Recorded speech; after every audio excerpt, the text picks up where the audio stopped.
hideous. Their defense is so bad. They're a top 6 team defensively against the pass because nobody throws the football on them because they don't have to. They know you can run it on them all day long. They rank dead last in the National Football League against the run and dead last in points allowed. Why? Because they give up an average of 5.2 yards a rush, which is one of the worst in history, in NFL history, not to mention the fact that they've surrendered over 2,000 yards, 2,014 to be exact, on the ground alone in the first 12 games of this season. That is just an absolutely atrocious defensive statistic to go by. Mike Nolan should never have been the defensive coordinator. Last time he was in Atlanta in 2014, and they were the second worst defense in the National Football League, and that's who Mike McCarthy elected to bring on board as his defensive coordinator. And as a result, it's had a negative effect on the rest of the team. DeMarcus Lawrence, Jalen Smith, Leighton Vander Esch, and those boys, they don't seem like they want to play for this coach. They don't seem like they want to be there. They should have left those cats, Rashad and I forgot Rod Marinelli. They should have left them there, but they didn't do that. As a result, that puts even more pressure on the offense that no longer has Dak Prescott. The Dallas Cowboys are awful. They're atrocious, okay? And the fans, even though they deserve it, and I'm very happy for the misery that they are experiencing. I got my boy, my college buddy, Mark Turner, one of the biggest Cowboy fans I know. It's an APB out for him. I got his wife and kids looking for him. We can't find him because the brother's hiding, because that's how ashamed he is of his Dallas Cowboys. They are pathetic. They are awful defensively. As a result, it has contaminated the rest of the team, which is why they deserve their comeuppance. This is bad Cowboys all day. What about good Ravens? The Cowboys stink, period. This was about the Ravens, and it was good Ravens. We all know the Cowboys stink already, and they're the worst in rush defense. We get that. But the Ravens got twice on the ground what the Cowboys are used to giving up. 2 times. And that's not just because Lamar Jackson is the greatest running quarterback ever, right? It's because that's not just Ingram. They have Evans, they have Dobbins, they have 4 guys, including the quarterback, to get it done on the ground, and they got run blocking to boot, right? They're winning up front. Now, did they give up a lot of points to Ravens? No, and that's the Ravens defense. Even through the losing streak, Titans scored 30 on them. Otherwise, it's very tough to score on the Ravens. They don't give up a lot of points. Even when they bent yesterday, they didn't break.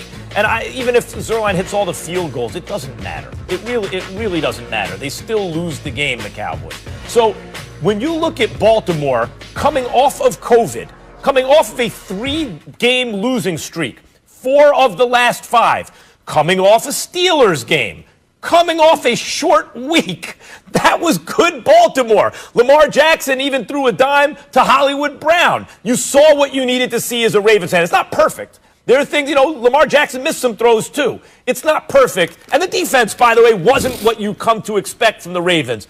But it was good, trending in the right direction, and that's why they gashed the Cowboys for twice as many yards as the Cowboys normally give up on the ground. Max Kellerman, the only reason why you even remember Hollywood Brown's name is because how do you forget Hollywood? Whether it's Hollywood, Florida, or Hollywood as in Tinseltown, where I am Marquise. now. It's the only reason. There was nothing else to remember about him, and it's not his fault. Their passing game just wasn't that great this year. Second worst in the National Football League, where Lamar Jackson spent weeks talking about how they got to improve the passing game. Guess what? After last night, that's still the case. He only threw for 107 yards, threw a couple of touchdowns.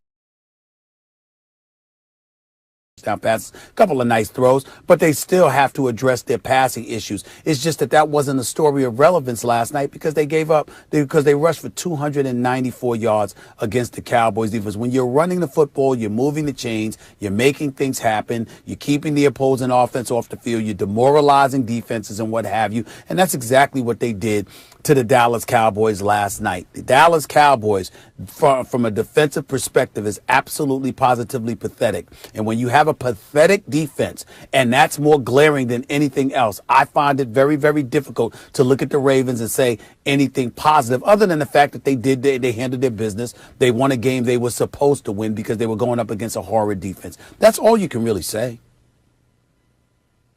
Steelers, Colts, who was it? Steelers, Colts, Titans, Steelers. Like they had, I said Titans, Colts. they had a tough schedule. They hit a tough spot in their schedule, and it coincided with them getting COVID, Stephen A. Like and by the way, they weren't getting blown out. They were losing some close games. So you have to take into consideration everything that's gone on in their season. Has Lamar been struggling in the passing game? And have teams made adjustments that now he and Harbaugh have to make adjustments to? The answer is yes. Did we get all the answers against the Cowboys? No. But they needed to start doing some things well, and they, especially coming off of COVID and on a short week after Steelers game, and they showed they did. And by the way, when I ran through those teams that I just mentioned, some of them were close games. They beat the Colts.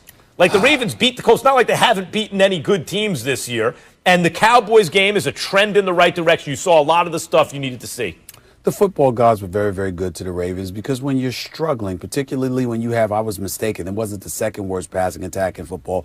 They presently have the worst passing attack in football. They rank dead last, number 32 overall, but they have the number one rushing attack. And the number one rushing attack went up against the absolute worst run defense in the National Football League, which is the Dallas Cowboys. If you got all of those COVID issues, what's the simplest thing to do on a football field, assuming you can do it effectively? It's running the football. It's not throwing the football where you got to figure out reads, coverages, go through your progressions, et cetera, et cetera. It's simply handing the ball off to the person in the backfield and running the football. If you can institute and implement that simple formula and it works for you, nothing is complicated. And that's what happened with them last night. They were going against the Cowboys. They were able to run the football, and you didn't have to figure out anything or even work on anything else because you could run all day.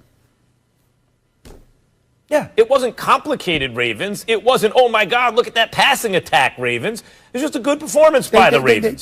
They were the big man in a little man's contest. Circumstances recently. Last night, the Ravens were the big man in a little man's contest. The Dallas Cowboys defense were the little men. Congratulations. So touching. It's really special.